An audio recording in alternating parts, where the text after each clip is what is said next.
हमारा जीवन आज के समय में कितना आसानी से गुजर रहा है,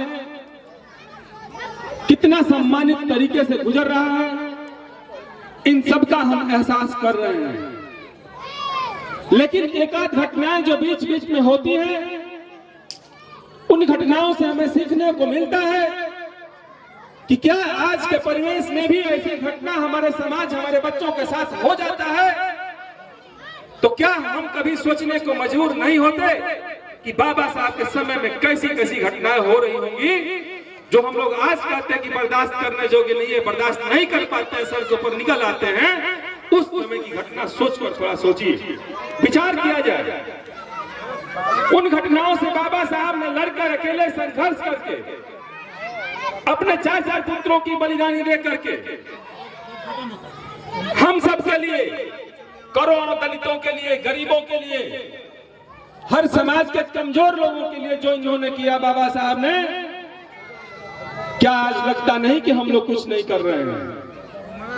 क्या आज हम लोग को लगता नहीं कि हम सक्षम हैं तो अपने समाज के लिए 2 कदम चलें? क्या हमारे समाज के लोगों को लगता नहीं कि जो भाई आगे निकल रहा है समाज की सेवा में, उसको मिलजुल कर आगे करें ताकि कल हमारी सुरक्षा के लिए तैयार रहे? इन सब विषयों पर हम सबको विचार करना होगा। बाबा साहब कह के गए हम लोगों के लिए, संघर्ष करो, शिक्षित बनो, संघर्ष करो और संगठित रहो। इन सब विचारों को हम लोग मंच से लगातार बोलते रहे हैं, लगातार बोलते भी हैं, लेकिन एक दुख के साथ कहना पड़ता है कि हमारे बीच हमारा समाज, हमारा भाई जुड़ने की बजाय कहीं कहीं टूटते नजर आते हैं। शिक्षा तो हो रही हम लोगों के पास, शिक्षा के बाद भी संगठन, हृदयात्मक जुड़ाव, एक दूसरे से कटाक्ष, एक दूसरे पर दुर्व्यवहार का आरोप मजबूर कर रही है हम लोगों को अलग अलग टुकड़ों में जीने के लिए।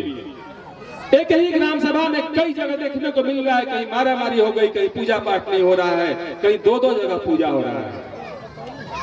इससे हम लोग अपने आप में समझ सकते हैं कि क्या हम लोग संघर्ष करने की यही परिभाषा बाबा साहब ने दिया है।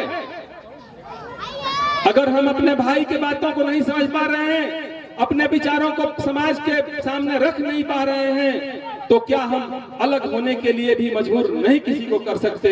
जो जा रहा है संगठन में, जो सामाजिक कार्यों में जा रहा है, उसको जाने दिया जाए। और बाबा साहब ने लगातार कहा कि शिक्षित करो अपने बच्चों को। जिस दिन शिक्षा दे दोगे अपने एक बच्चे को, और वो आने वाले समय में दुनिया के, विश्व के कई बच्चों के बीच जब जाएगा मेरा बच्चा पढ़ लिख करके, तो बाबा साहब की तरह 100 बाबा साहब यहाँ पैदा होंगे। लेकिन कहीं न कहीं अभी हमारा समाज शिक्षा के नाम पर सचेत नहीं हो पा रहा है। हम अपने युवा भाइयों से अनुरोध करेंगे, जो पढ़ने लिखने वाले छात्र छात्राएं हैं, जहां तक छात्र छात्राएं हमारी आवाज सुन सकते हैं, मैं उनसे हाथ जोड़ के विनती कर रहा हूं कि अपने माँ बाप के दर्दों को समझिए। शिक्षा के लिए आपके माँ बाप, आपके भाई कितने दूर तक जा करके प्राइवेट नौकरी करते हैं कि मेरा बच्चा, मेरा बेटा, मेरा भाई पढ़े।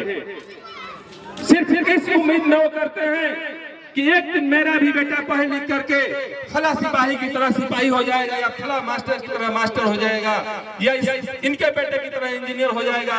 लेकिन मित्रों, मैं ये दुख जरूर लगेगा हमारे छात्र छात्राओं को, युवाओं को। मैं ये कह सकता हूँ कि वह जिम्मेदारी हम लोग निभाने में असफल हो रहे हैं। उस जिम्मेदारी को आप लोग समझिए। समय रहते अगर सचेत नहीं हो पाएंगे तो कल आपके पास, हमारे पास पछतावा के सिवा और कुछ नहीं रह जाएगा।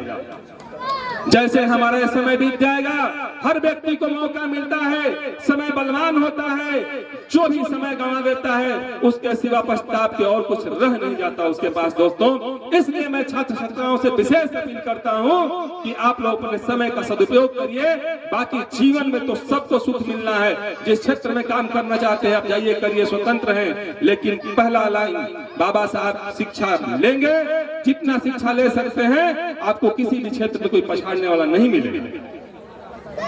लेकिन शिक्षा के अभाव में अगर हम किसी के सामने जाते हैं, किसी तर्क पर बात करते हैं, अगर आपके पास लॉजिकल तर्क नहीं है तो आप फेल नजर आएंगे। सामने वाला आपसे भले कम पढ़ा लिखा हो, अगर वो लॉजिकली व्यक्ति ठीक है तो आपको संतुष्ट करता है, और हमारे पास लॉजिक नहीं है, हम उसके सवालों का जवाब नहीं दे पाते हैं, तो लगता है कि हम कुछ नहीं, उसके सामने वो गलत बात को भी सही करके आपके सामने चला जाएगा।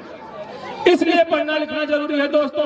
आप प्राइवेट सेक्टर में काम करते हैं, इसलिए पढ़ना लिखना जरूरी है कि वहां पर आप जो भी काम करेंगे अपनी जिम्मेदारी से करेंगे, ताकि काम करने वाला समझेगा कि यह व्यक्ति काफी ईमानदार है, इसका प्रमोशन करके सीनियर सुपरवाइजर बनाया जाए, एक लेबर से एक सुपरवाइजर बनाया जाए। बनाते भी लोग हैं, हम लोगों के समाज के लोग प्राइवेट सेक्टर में काम करने वाले भी मेरे बड़े भाई ऐसे मिलते हैं कि कहते हैं कि मैंने 10,000 से तनख्वाह शुरू की और आज लाखों रुपए की तनख्वाह उनके पास है।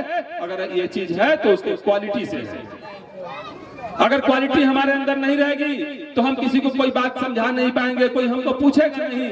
हाथ पैर तो सबके दो भगवान बनाए हैं, दो आंख बनाए हैं, कान बनाए हैं, नाक बनाए हैं। आखिर क्यों? इसलिए कि सामने वाला कहीं न कहीं हमसे बेहतर परिश्रम किया है, इसलिए उसको आज परिणाम मिल रहा है, ताकि उसका बच्चा, उसका परिवार, उसका समाज किसी न किसी रूप में हमसे आगे है। दोस्तों, इसलिए हम आप लोगों से अपील करना चाहेंगे, ये नन्हे मुन्ने बच्चे जो हमारे हैं, इनको माताओं बहनों से अपील करना चाहते हैं कि आप लोग समय से इनको नहला धुला करके, हमारी जिम्मेदारी बनती है कि आप स्कूल तक बच्चों को छोड़िए, और फिर बच्चे पुनः स्कूल से अगर घर आते हैं तो उनको बैठाइए, अपना समय निकालिए। भले हमारे माँ बाप पढ़े लिखे नहीं हो, लेकिन आप अगर अपने बच्चे के पास बैठ जाएंगे तो बच्चा समझेगा कि मेरी माँ देख रही है, मेरे पिताजी देख रहे हैं, मेरा भाई देख रहे हैं। उसको एहसास होगा अपनी जिम्मेदारी का कि मुझे पढ़ना है। उसको लगेगा कि हमसे बेहतर हमारे पापा जानते हैं, भले आप पढ़े लिखे न हो, वो पढ़ेगा, हमारा बेटा पढ़ेगा। इसलिए आप लोग अपने नन्हे मुन्ने बच्चों को शिक्षा के लिए आगे जाइए, आगे आकर समय दीजिए। आप दिन भर काम करिए, शाम को सोते समय खाना खाने से पहले बच्चों के साथ आधा घंटा सिर्फ बैठ जाइए, वही हमारा बेटा उस प्राइवेट स्कूल से ज्यादा पढ़ने की क्षमता रखेगा। इन्हीं सब शब्दों के साथ, क्योंकि ढेर सारे हमारे यहाँ बड़े भाई उपस्थित हैं, आप सभी का विचार सुनना है, मैं एक बार पुनः इस मंच के माध्यम से आप सभी का हार्दिक स्वागत, वंदन, अभिनंदन करता हूँ। जय भीम, जय भारत।